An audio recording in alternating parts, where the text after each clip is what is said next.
Oh, my goodness. Hi. Hello. Hi, I was getting worried that you weren't going to come. Can you hear me, Anne? I can hear you, yes. Can you hear me okay? Yes, I do. Okay. So, Uh, congratulations, first of all, for your excellent and outstanding webinar. oh, thank you. Oh, we're starting at what time? We're starting at what, Yeah, 4:30, in three right? minutes. In Yeah, 3 minutes. Okay, so shall I introduce you? Is that as you okay? like. Yes. Yeah, yeah, yeah. You can do Okay, so that. what Rennie and I do is that I introduce you and then I hand it over to you. And I will keep an eye on the chat. So if there's anything really interesting, I will I'll turn my camera back on. Or if you Yeah, want yeah, if you want me to take a look at the chat, just say, Anne, can you just take a look at the chat for me? So tell me what you want me to do. Okay. yeah. And if there's Okay. anything cool in the chat, I will do that for you. And what else? This is pretty much what we do. Yeah, and also for sharing the links with the participants. Absolutely. I'll share the links with the participants. Yeah. Yeah. Yeah, that's great. Okay. We are 1 minute to showtime. Yes. Okay. You ready? Yeah, yeah. I'm totally ready. Yeah. So let's kick this off. Okay. Okay. Shall we? You want to click start webinar and Yeah, I've already clicked that. Yeah. we got, okay. Yes, there we are.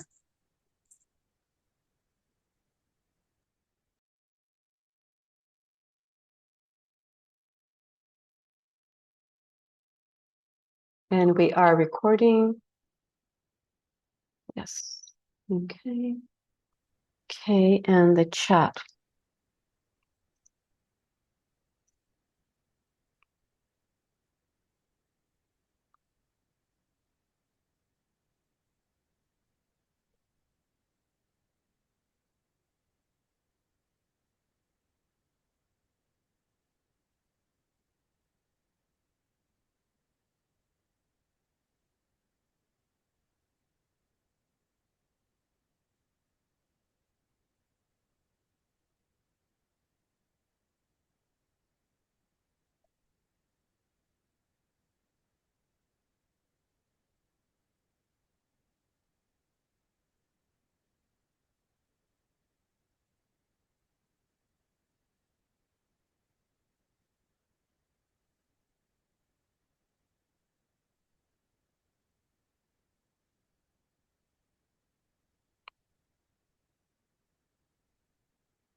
Okay.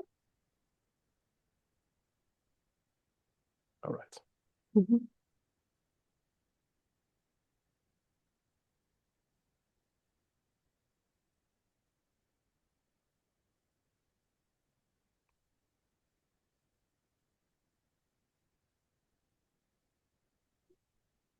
All right. So we have a wide lot of people coming in.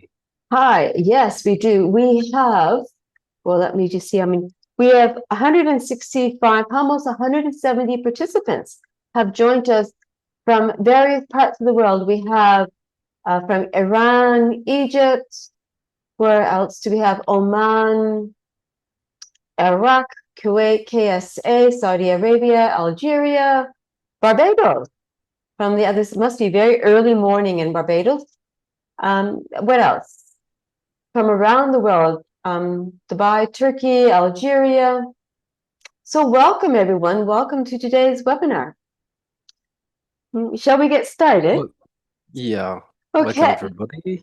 Yeah. Well, everybody, I would like to welcome you to Mohamed Bouri's webinar. And he's talking about today, Teach the Way Students Learn. Now, Mohammed is one of the moderators who are working together to bring you the What's Up communities. I think you're doing primary, is that correct? Yeah, and speaking club. And speaking club. So he's working together with a huge team with everybody else who are doing the What's Up communities. And I can't wait for today's webinar. Thank you, Anne, for introducing me. Thank you so much. And I'm really great to have you with me co-moderating this session for our teachers from around the world. It's a really great event, has always been. So let's get started. So Anne has introduced me, so I'm not going to repeat myself again. So let me share the slides first.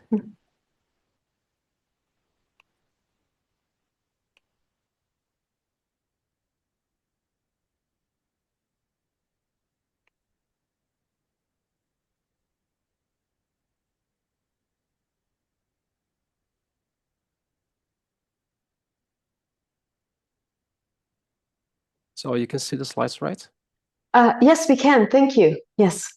Great. So hello everybody again. This is Mohamed joining from Morocco. So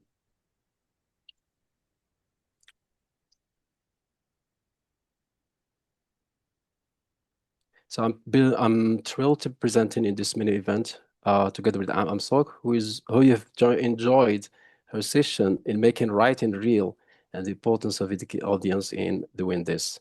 It was really an amazing session that we all enjoyed. Thank you, Anne.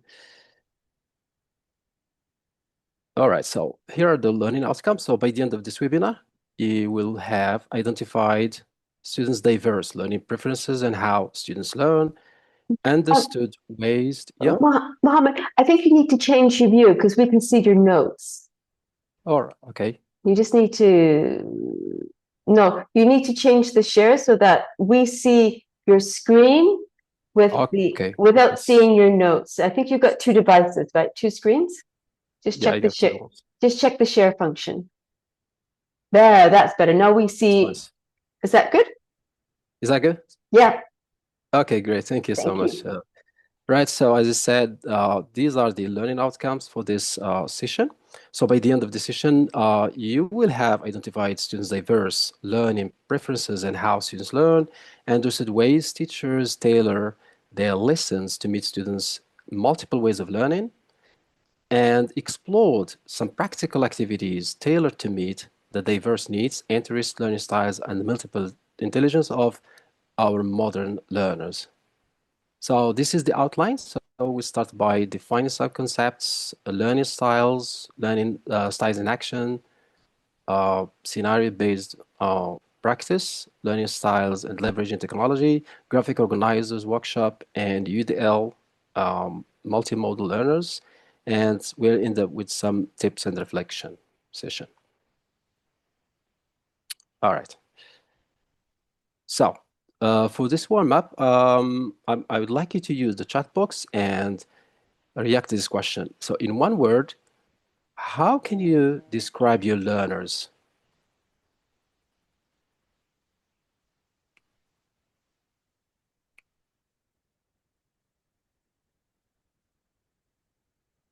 Okay, so desperate, motivated, energetic. Okay, it's coming so fast. Right, okay. Active, okay, great. Trying, motivated, noisy. There's one that's powerfully passion. I don't know who said that, but that's a lovely one too. Yeah, that's really okay. Engaged, that's great. I really liked what. Okay, lack of passion, noisy, hyperactive. Okay, characterized, multi-intelligent, hyper, emotional. That's great. So, Unpredictable and curious and lazy. curious, lazy. Okay, I might not agree with this one. Okay, but we'll be discovering all of these and ways to get our students motivated and have them participate in our lessons, feeling engaged. Okay, thank you so much for bringing this to for those comments. So I think that our participants, our classrooms are diverse in terms of the many students that we have. They're coming from different backgrounds. They have different mindsets, mentalities, attitudes, and behavior, and display different behavior. So these things should be taken into account when designing lesson plans or sessions for our learners. So what you have mentioned in the chat box, we have some positive comments and some negative comments. And let's us explore how can we turn those positive comments, negative comments, sorry, to more opportunities for learners to grow personally and academically. Okay, so what I want you actually is I will start with a definition, right? Trying to define the concepts we're going to focus on in this webinar. So I'd like you to analyze this definition and answer the subsequent questions I'm going to share with you. So effective language lessons are sensitive to individual needs and preferences. Diversity is seen as a resource rather than an obstacle to overcome. So my first question to you is this. Do you agree or disagree with this statement and why? I'd like you to share your thoughts in the chat box.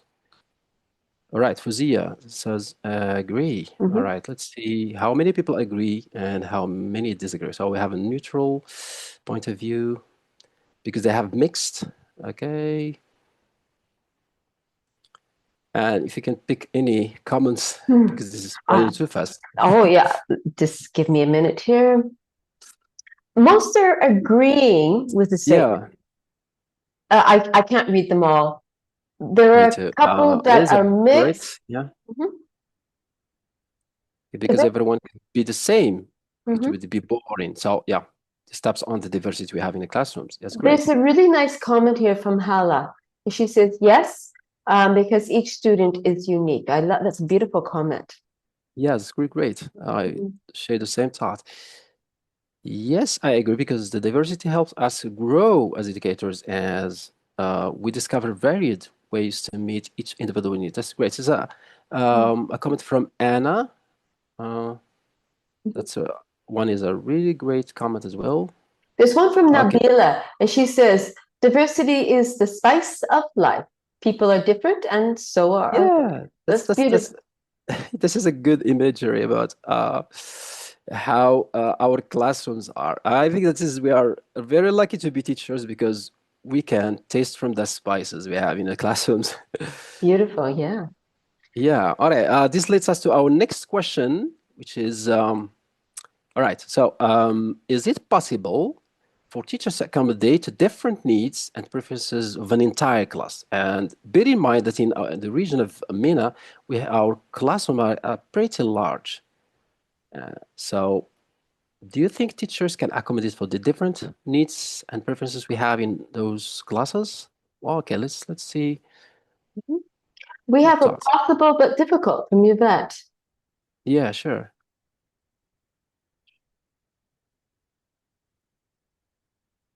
What else do we have? Not every time in our lessons, but so but you try to most of the time. Yeah, some people say it's difficult. Mm-hmm. Of course it is. Yeah. It needs efforts and tools. The diversity brings excitement and appeal. Yeah. Depends. It's just another person here is hi, Sarah. It depends on. Oh, it's moving so fast. I can't. Depends on how many students we have and how much they vary. So how we can get the community working together. That's a nice Yeah. statement too. Yeah, Difficult sure. because of the curriculum, trying to finish the curriculum. A lot of Yes. people are talking about the challenges, saying yes, but there are challenges. Yeah. Yes, and this is why you are here because we'd like to explore some of the strategies and ways to cater for those, David, and also overcome those challenges we have in our classrooms. All right, so my last question for you is this. Is diversity truly a resource, or can it also be an obstacle? So do you see diversity as a resource that you can benefit from and invest in our classrooms, or is it an obstacle that hinders your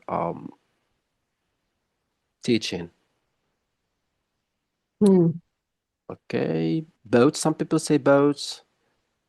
Okay, but I can see a lot of positive comments. They say it's a resource. This is what I like to hear. Yeah. Mm.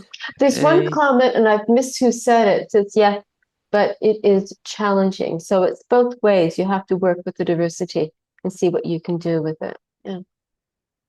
Yeah, that's really great. Mhm. There's another comment here. Diversity makes us think different and plan lessons from students' perspectives. I really love this comment because it builds the lesson from the lenses of the learner. Mhm. So, okay, that's great.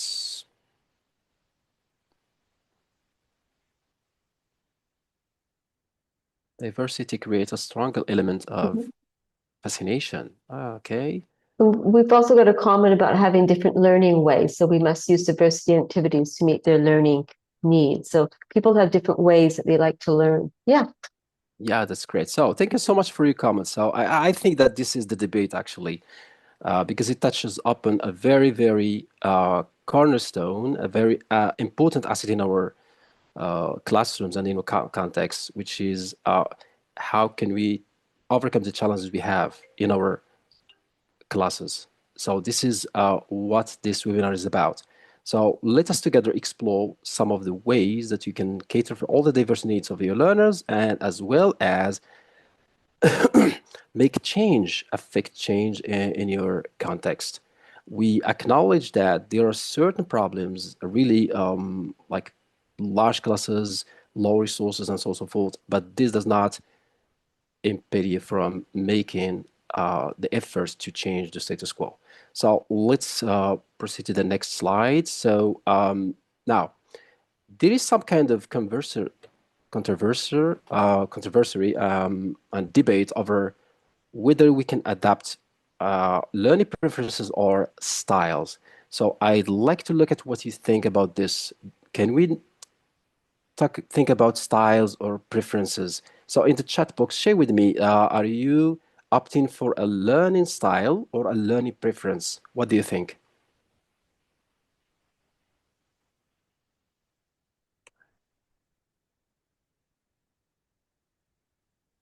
Okay, learning preference, learning styles, both.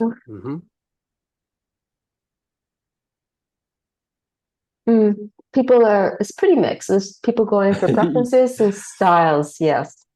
Yes. Um, okay, thank you so much. So this gives us an idea because I've been looking at English for Teaching website, and I came across a really interesting article, and this one talks about, it's titled "The Truth Behind Learning Styles," and it starts with a very astonishing question, which is, did you know that learning styles theory is a myth according to research? Now, I'm going just to give you a summary about this article. So what does it contends for is that it contends that learning styles do not exist. What really exists is learning preferences. Which means that students prefer to learn in a different way, right? Or they have this diversity of ways to approach learning. All right. So, and another factor is that learning styles is not backed up by research. There is Mm. no kind of evidence that backs this, whereas we have lots of data uh, that strong data from research that states that students are mainly focused on what they like. It means if they are visual, then they like at this time or that context, they like to use to see some visual, some sketching, and so on and so forth, pictures, a lot of things. So this debate can be. I think we can terminate this debate by saying that our learners prefer to approach learning in diverse ways. Mm. So let's Yeah, Anne, do you want to add something? I was going to say there's been some very interesting comments in the chat. Yeah. It's got to do this idea about meeting the students' needs. We got to use these ideas for meeting needs. Zima has said targeting the learner's needs.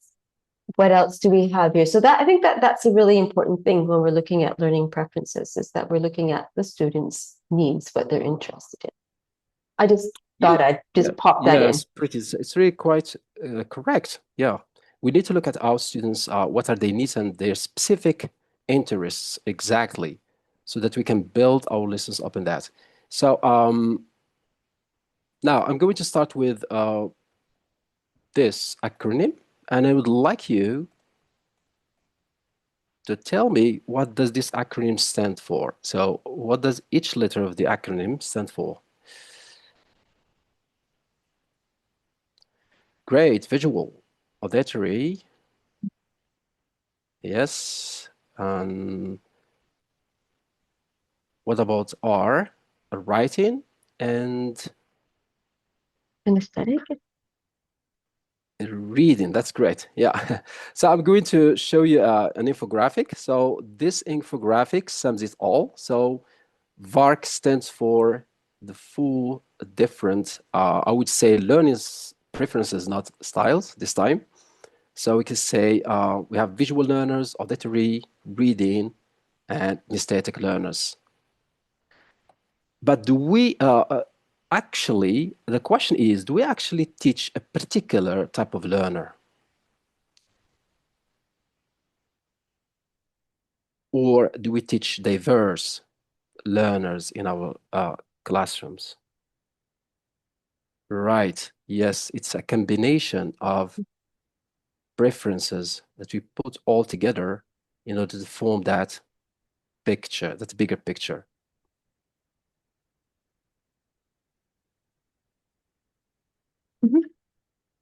Right, that's great. Now, I'm going to share a poll. So I want you to react to this question. So vote for which learning preferences are you expecting to teach in your classroom. So before the it's before the poll. So which learning preferences are you expecting to teach in your classroom? All of them. So Nabila says all of them. Okay, altogether, reading and writing.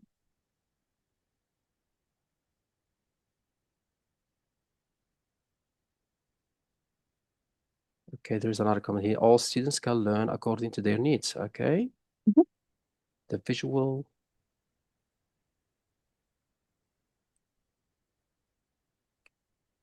Okay, so let me launch the poll. All right. And then let's have, okay. So there we go.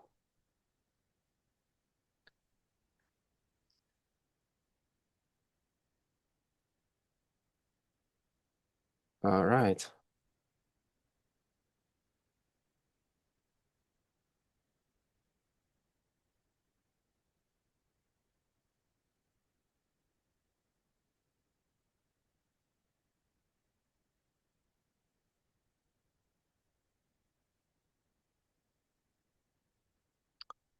People are civil. Okay, so I'm going to give you more 10 seconds to, and then we can end this poll.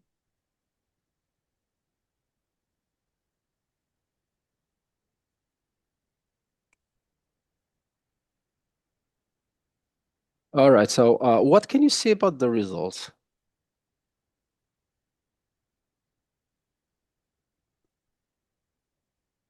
Do you have a particular learning preference that is dominant over the others?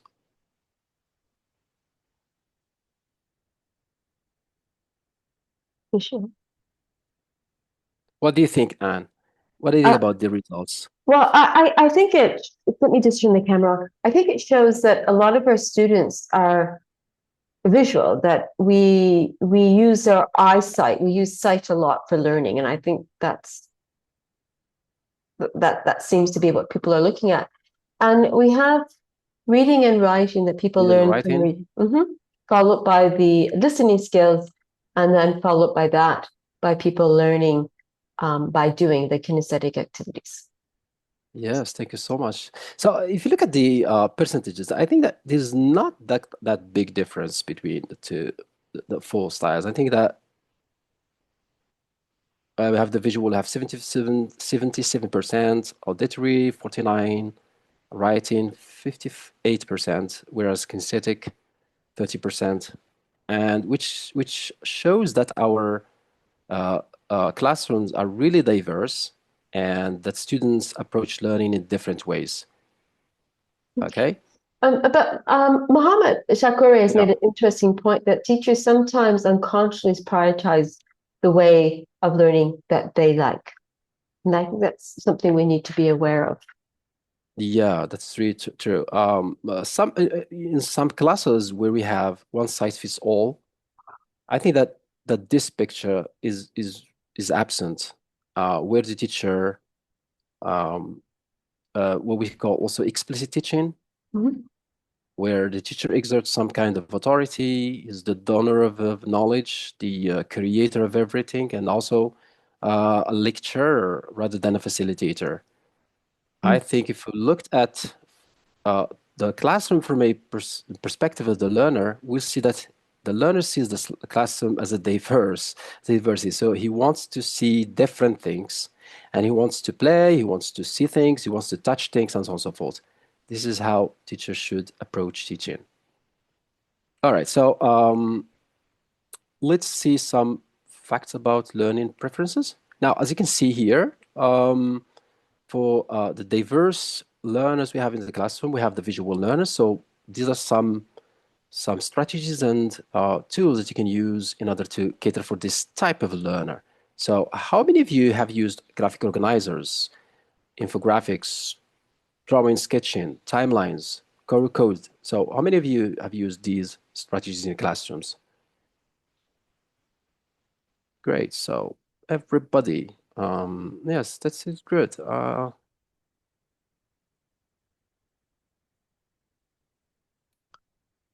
Yes.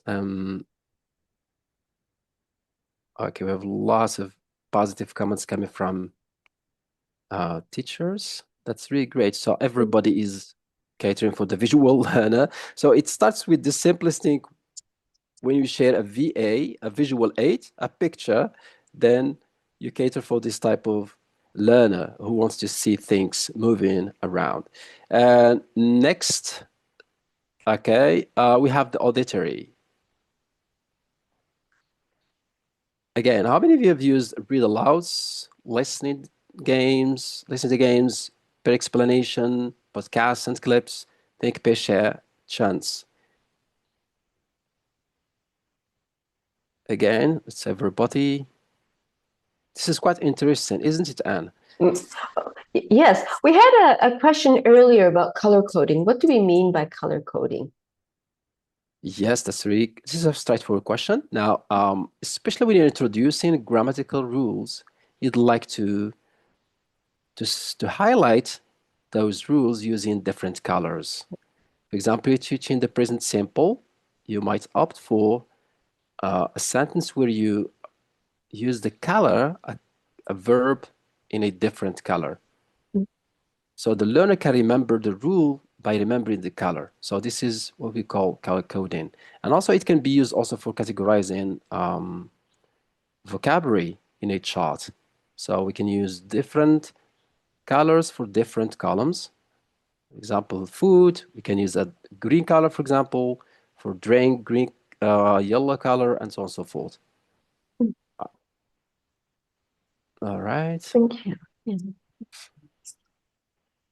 Okay, great. Let's move on to the next one, which is reading and writing. These are some tools that you can use to meet that particular need and preference in our learners. So we have journals and reflections, matching exercises, workshops, gap fills, note taking, writing text to written text to explain grammatical points, and short reports. How many of you have used journals and reflections in your classrooms?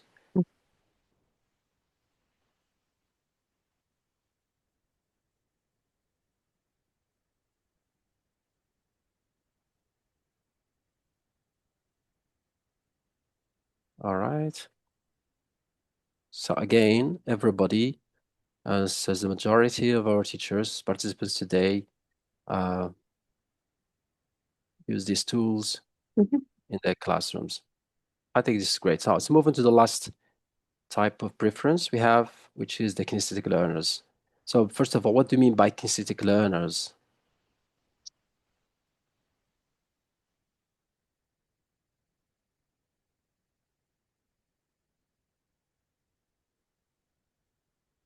Yes, they like to move around. That's good. Mm-hmm.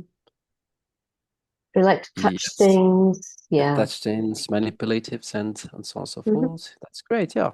So this type of learners who we can use an array of tools to cater for the type of learners. We can use the TPR, which is the total physical response.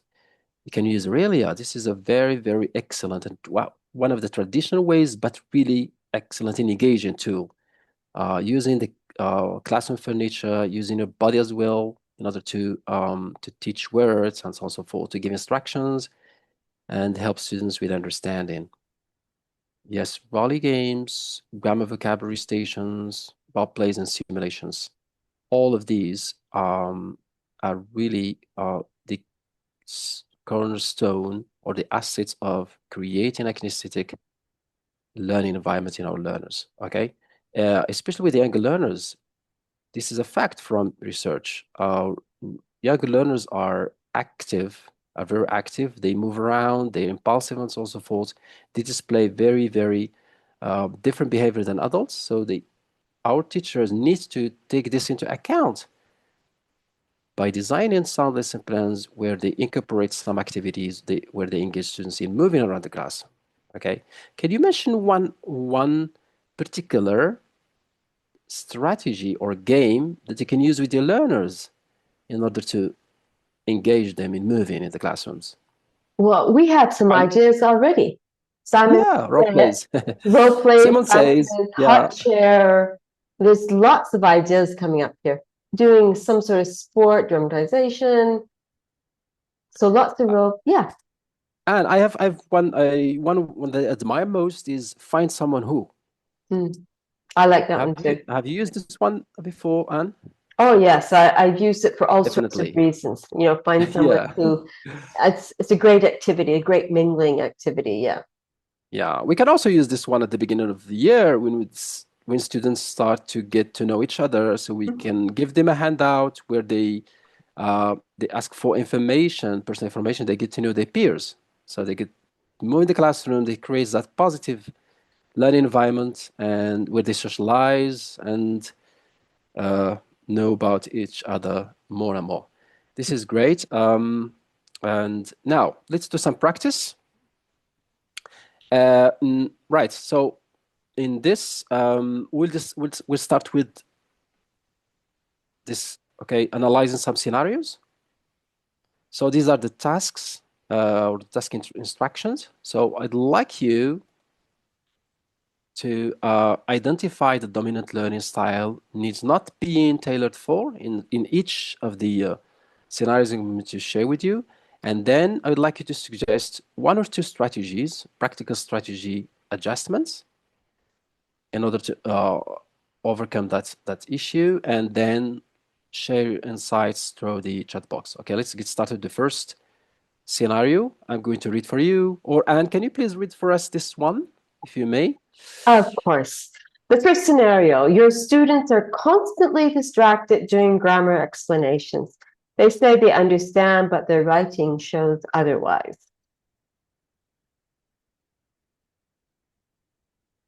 Hmm. People are suggesting color coding. I think they started with the strategies. Okay, it's okay. Yeah, exactly. This, whatever they want to start with. KWL chart strategy.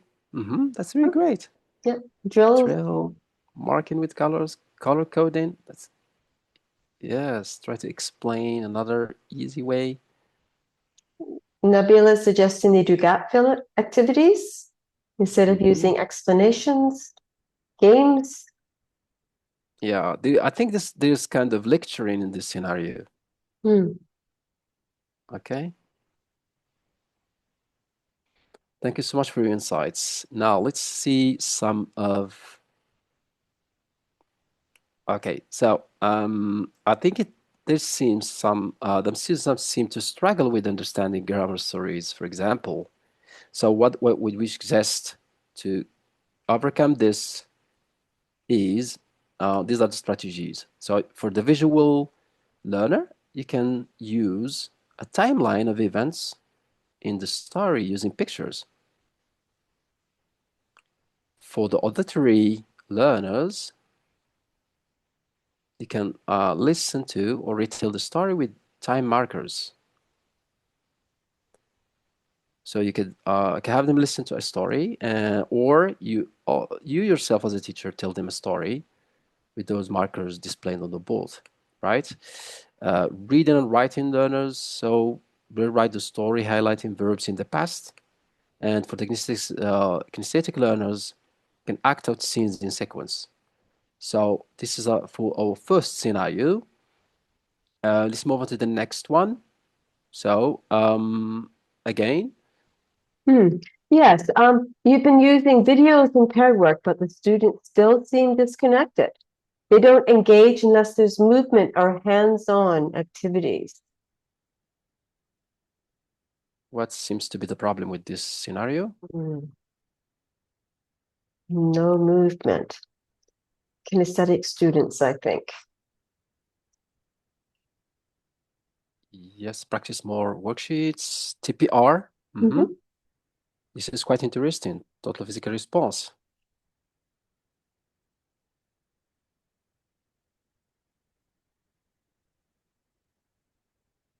Change the way they visually.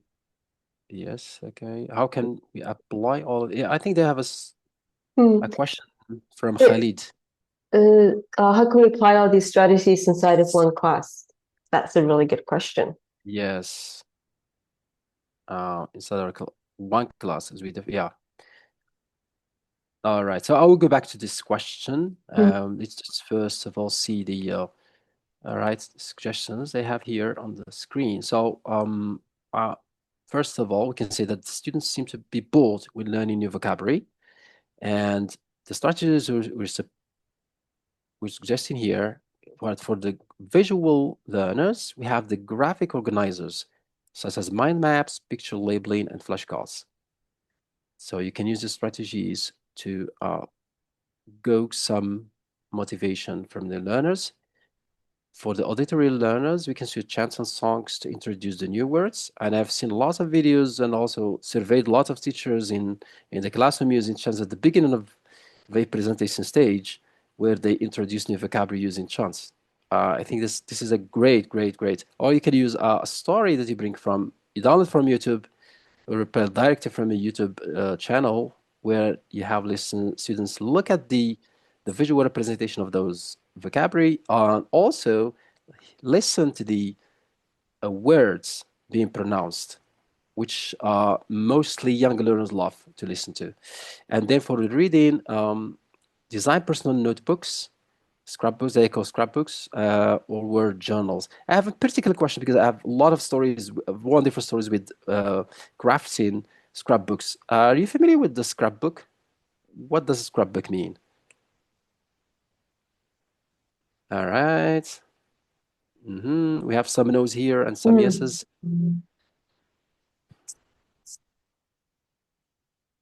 It's like an album. Fatma said it's a bit like an album. Yeah, it's like yeah, this is a great definition. It really summarizes what a scrapbook is. It's a personal notebook that the students transforms to be a piece of art. So whenever you're done with the lesson, you can just ask a simple question to your learners. For example, draw uh, your your your dream house and write a short paragraph about it. So when they go home, they personalize learning. They open that scrapbook and they start drawing their dream house, writing that description about their dream house.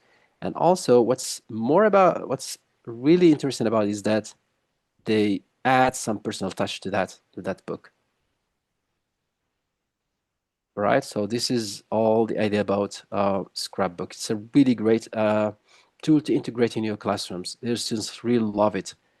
Um, for the kinesthetic learners, we have Scavenger hands with label items to engage learners in finding words, moving into the classroom. You can hide words and give them some clues. This creates a competitive and challenging atmosphere in learners, which students like most. And once they find those words, they're likely to memorize them well, because from a brain-based teaching approach, uh, um, students learn more when there's coordination between movement and brain, which um, yes, okay, so Mhm. okay, let's move on. Now, how about leveraging technology? Um, can you recognize these symbols?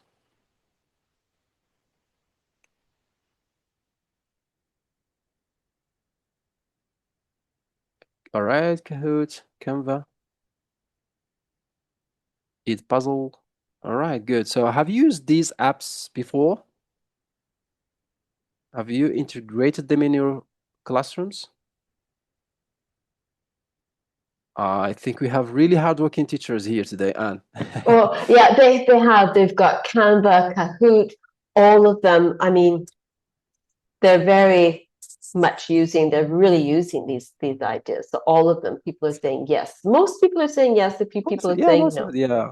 Yeah. So we have the Padlet, um, Kahoot, Canva, yes, and Eat Puzzle, right, for creating. Yeah, let's kind of map each tool to the learner's preference um, based on the screen. So for Padlet, it's a good tool that you can use to instill that spirit of collaboration and sharing in your classroom with the visuals displayed on the Padlet. So each Padlet can represent something that's personalized learning. For Kahoot, you can use it as a way to gamify activities that you design in your classrooms. So you can also use it to as a warm up, to recycle vocab, to ask probing questions, and so on and so forth. The Canva tool um, is a type of graphic organizer that helps in planning and sequencing. You can use using also visual. It's really good for visual and reading and writing learners. The last one, which is Edpuzzle, this is a great tool that I really recommend you to use and integrate into your lesson plan, because it enables you to create interacting videos with comprehension questions. This is really great for a type of learner that we are catering for, which we'll discover very soon, which is the multimodal learner. All right. Now, let's look at the graphic organizers. So, mind maps. What do you think about mind maps? What are mind maps, first of all?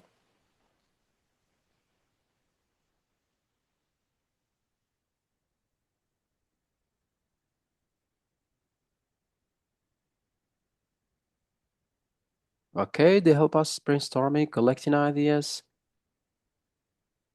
That's great.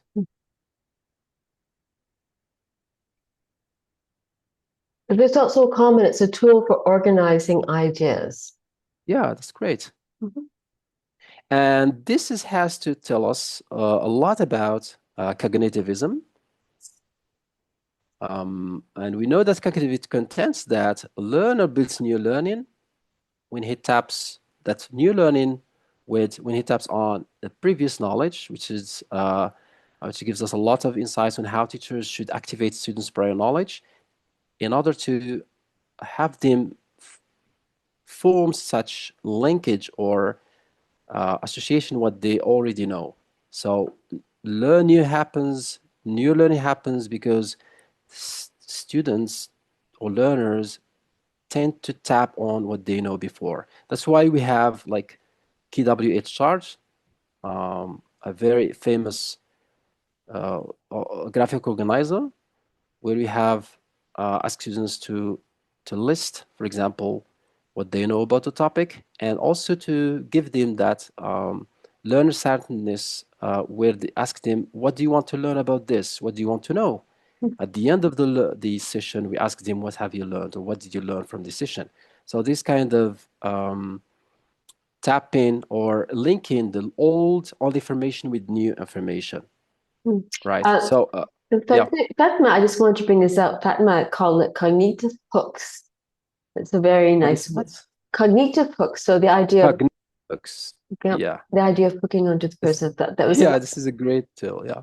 a nice way All of right. describing. So yeah, nice. Okay, so these are some the benefits of mind maps. So they help us recall or help the students recall and recycle information as I've just explained, organize, as most of you said in the comments, organize knowledge, logical sequencing. It shows learners that, especially when we are teaching for them, for example, reading or want them to write a story. So it shows that logical sequence of ideas in a writing, in a piece of writing, enhances memory retention, supports critical thinking, boosts creativity, improves focus, and simplifies complex information because we tend to break down this information into manageable parts so that make it easy for learners to grasp it. Promotes active learning. Right, the next one is a sequence chart. This visual shows us that particular, what is a sequence chart? As you can see from, how can you define it based on the picture?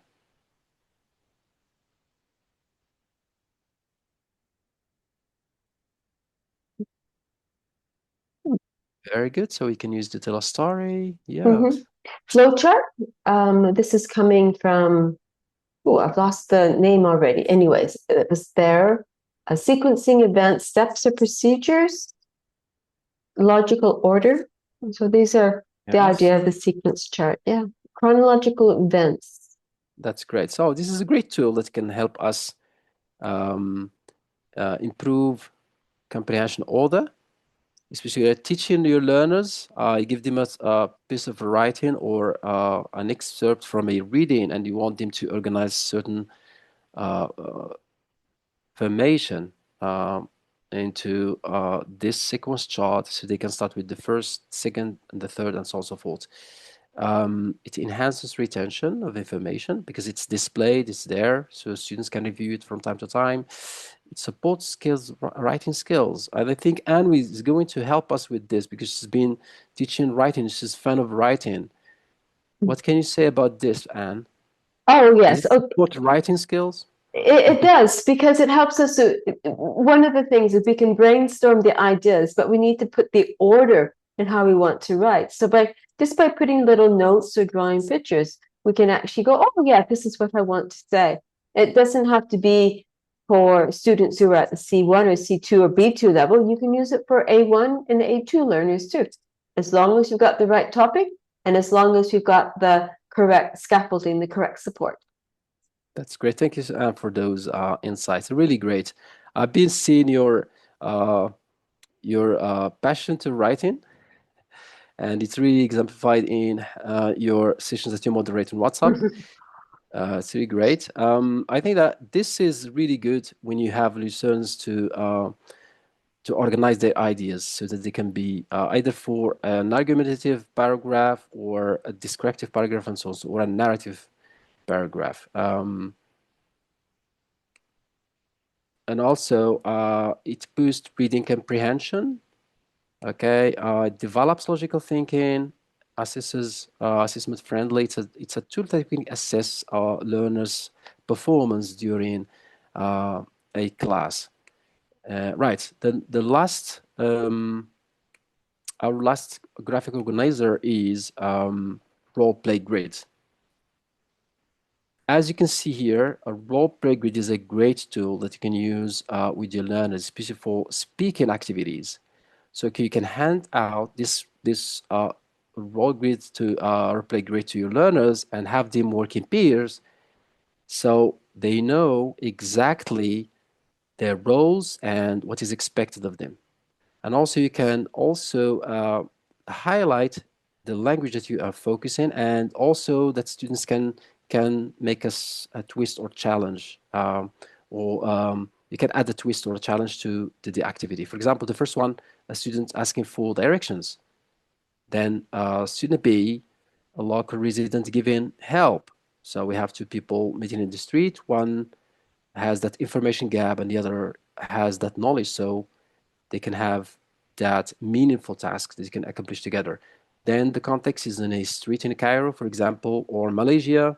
And can you name us a street in Malaysia? Oh, Jalan Satyaraja. That Okay. means Satyaraja Street. This is a little actually difficult to pronounce. Maybe. Okay, sorry. We could also have Rock Road or Rubber Road. How's that? Okay, it's good. So There we go. this sounds very simple. Mhm. Yeah, the focus of language here is asking for directions and giving directions, and then the students, a student is in a hurry, so then uh, they have to overcome that challenge of giving information in a very short time. Right. So as you can see here, one of the this is some of the benefits of the row grid. It promotes real life communication, as I said, because it's a meaningful task that happens when we have two people. One has that information gap, and the other one is the one who is going to supply that information and fill that gap and void. Then it stimulates authentic speaking situations because the learners have a need to use expressions, exact expressions to communicate some or to convey some meaning. Help learners practice functional language in a safe setting. Encourage critical thinking and flexibility, right? Now, the last part of our, let's say, webinar is going to be devoted for the UDL. Are you familiar what a UDL is?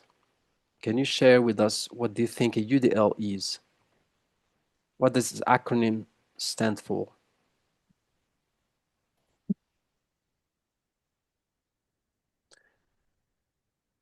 Okay, good. So You've got some ideas? Universal design learning? that's great. This is correct. Yeah. And I have a quote here.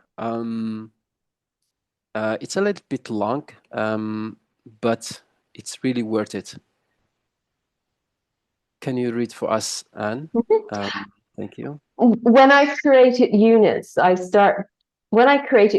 started by looking at our goals. So we go from the goal backwards and brainstorming ways in which I could offer students autonomy that would still lead them to those goals. So we went from the goal to the activities.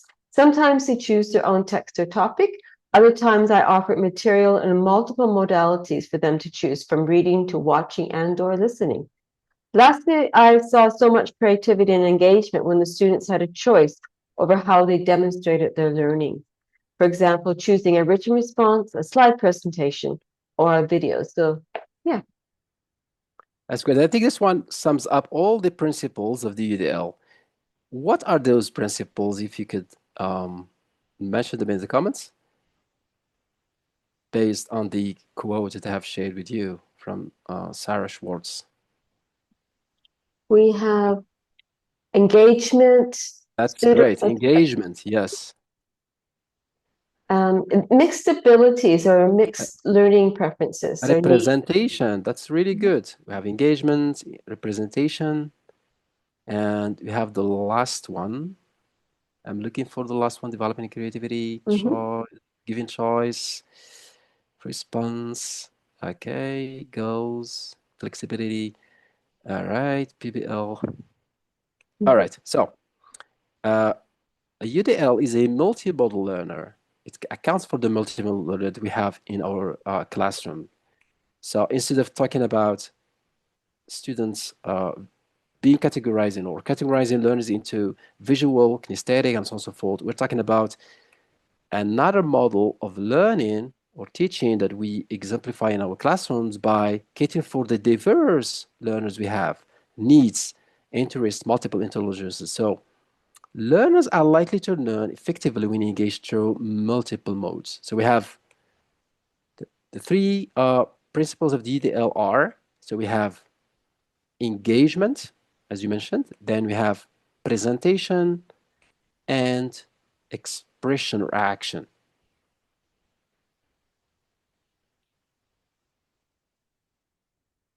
So let's look at each of these in detail. So for engagement,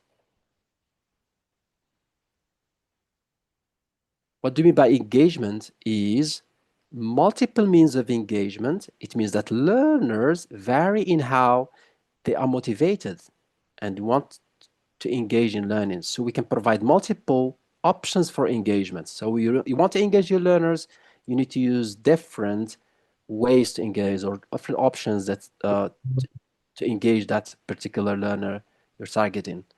So we can provide multiple ways of engagement, as we said. Then, for example, the mode of work. We can vary from individual, pair, and group. Creating opportunities for peer interaction and collaboration. Instead of one-size-fits-all direct instruction, then we opt for that peer and collaborative interaction, like discussions, debates, and so on and so forth. Peer think and share. All right, providing feedback that emphasizes effort and progress. So we need to have to give ample feedback for all learners that demonstrates that they are progressing in our classrooms. Generating multiple examples to connect new content to students' background and experience. This is very important because you want to engage with learners, you need to tap on their context, what they like, what they don't like, and what really interests them in the background knowledge they have. Then incorporating authentic activities reflect real-world situations. We tend to bring videos, journals, newspapers, and so many authentic materials that we can adapt to our classrooms so that we can engage more diverse learners in our classrooms. Then inviting students to choose their own topic for an assignment or a project. This is really, I made it last because we need to engage learners by giving them, for example, a word bank, a list of activities to choose from. So this way they would select the ones that fits their preferences. Mhm. Right. Presentation. What do you mean by presentation? It means we present knowledge through different means. Displaying video captions, for example, providing graphic organizers, as we discussed earlier, to guide information processing and organization of information, hyperlinking definitions to new vocabulary in a text, especially for teaching online, offering text-to-speech software when decoding is not the focus of instruction. Also integrating technology in your classrooms. Then presenting alternative to text-based information, for example, images, videos, interactive media, simulations. So all of these can help you present information in a different way. The last component, which is expression and actions. Now that we have engaged our learners and presented that particular language component, then we will have students demonstrate their understanding or competency by allowing them to use multiple ways to demonstrate that competency. So you can offer them, offering students varied media options for comprehension. Text, speech, comics, music, visual arts, digital art, video. You can have your students make a video, why not? You can have them craft project work, right? And bring it to the classroom. They can draw, they can sketch, and so on and so forth. Provide an alternative to physical navigation or response methods, for example, keyboards and touch screens. Supplying a variety of task-specific tools, example, physical or virtual manipulatives. So this is good for hands-on learners. And creating checklists or planning templates for projects, okay? So as I said again, just to summarize, multiple means of engagement So the UDL contains for multiple means of engagement, multiple means of representation, and multiple options that allow students to express that they have understood the lesson components in different ways. Okay, all right. These are some tips, final tips. So we have to build our classroom around that premise of that all learners can learn. So you have to include all types of learners, the diverse needs, preferences, and also multiple intelligences. Embrace the four beliefs. And I think Anne is going to share with you a link to this article.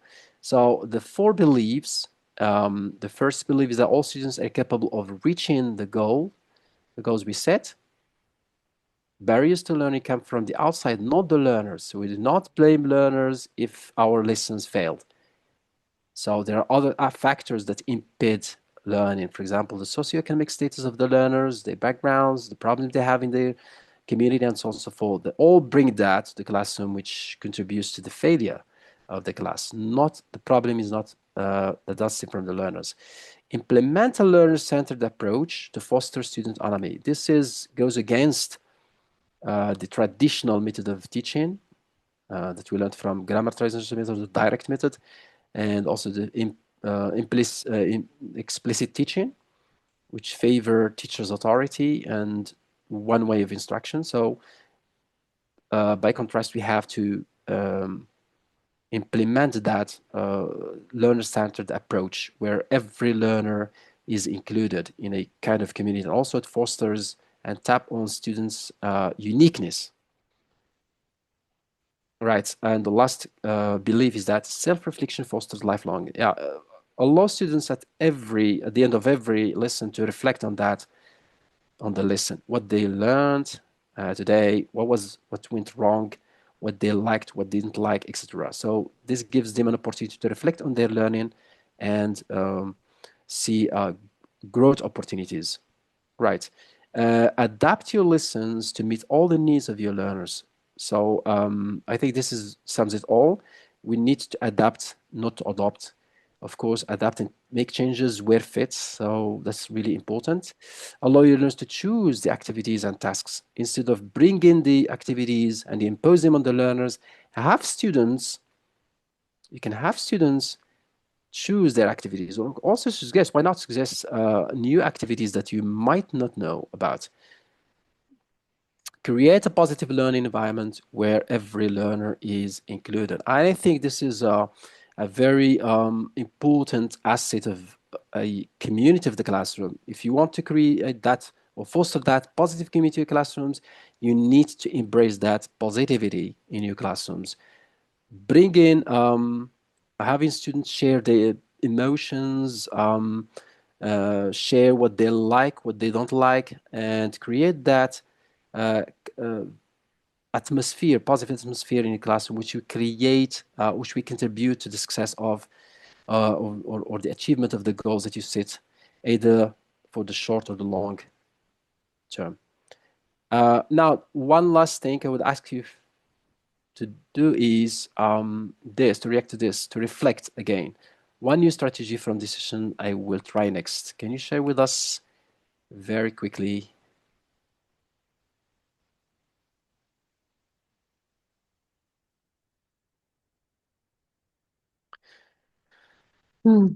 We have people using, they're going to try UDL. That's great. Role play grill from Nabila. Abdelhak is going to use everything. Color codes. We're really glad that you have found something interesting to pick up from today's sessions. Reflection on learning. So this is another interesting idea. Color coding from Yasrat. Yasrat is going to use the idea of color code. I love color codes and I love color coding. That's great. Me too. I really incorporate in every lesson I have. I use colors for everything.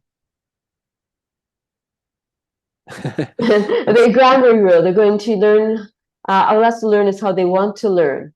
That's an interesting thing. How do you want me to teach you? That's an interesting idea. Yeah, it's interesting. Mhm.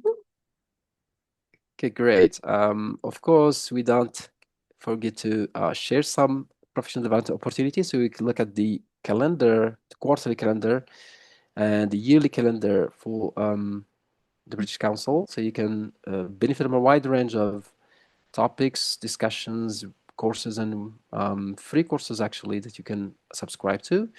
So I think, and I trust Anna she has shared the links with you, Yes, right? I've shared the link for the Teaching English website, Yes. so you can get it from there. I've shared the links for the certificate, Yeah. Very good. and And so the topic, yeah, the topics that we are discussing in our WhatsApp groups for the April and June, um, all are tailored to understand our I, learners. All mhm. right. Okay. So the like, I've shared this too. I've shared the resources with the yeah, these participants are too. the WhatsApp. All right. And not to miss this, this is how you can download the certificate. So you have to use a laptop, not a phone. And you need to make sure that you have the Adobe Reader installed in your computer, and then you can click the link and download the certificate. Then you change the name, so you write your names and you can save it to your laptop. Very simple. So we come to the end of this webinar. Thank you so much for attending, and we'd like to applaud Anne for co-moderating this. And thank you so much, Anne. Well, You've thank been you for really, that. Thank you. It's been lovely being part of this discussion. Thank you so much for letting me join. Thank you. thank you so much. Thank you, Okay. everybody. Okay. Everybody's saying thank you. Thank you. The certificates, for those of you who I've shared the link, I'll share the link for the certificates again. If you've registered, you will receive a link for the certificates via email, so you can download your own certificate. Okay, well, thank you so much. Thank you, Thank you, Mohammed. It's been, everybody, and see you. You're welcome. See you next time within another webinar next week or next month, actually, hmm, and okay, other interesting topics. yeah. Well, I guess that's it. Thank you so much, everyone. I guess that's bye for now. Yes. Goodbye, everybody. Bye bye. Bye bye.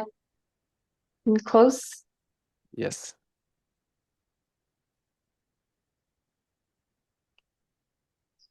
Oh, are we off? I don't think we're off.